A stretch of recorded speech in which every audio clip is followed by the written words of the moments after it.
Hello everyone, welcome back to our channel Login 8. In this video, I will guide you on how to remove your phone number from Microsoft account. So if you also want to remove your phone number from Microsoft account, this video is just for you. Follow the simple steps and you'll be able to do it. So first of all, what you have to do is launch open any browser of your choice. After that, what you have to do is click on the search bar and type in microsoft.com. After that, you'll be led to the official website of Microsoft. You can see over here, I've already opened the website for Microsoft. Make sure you're logged into your account. Now what you have to do is click on the profile icon that you can see right over here.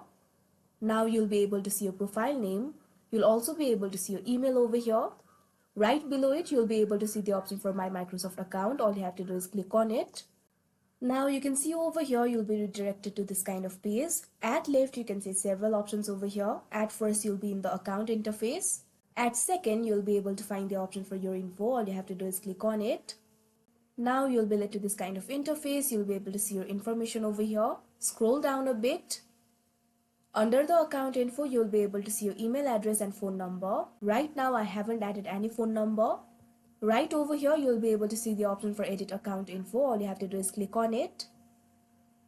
Now you can see over here, you'll be led to this kind of interface. Over here, you'll be able to see your email. And if you have added any phone number, you'll be able to see it over here. Right next to it, you'll be able to see the option for remove. All you have to do is click on it. You might have to enter your password again to continue. After that, your phone number will be removed. So that is how you remove phone number from Microsoft account. I hope you found this video helpful. Thank you for watching. Make sure to like, share and subscribe to our channel.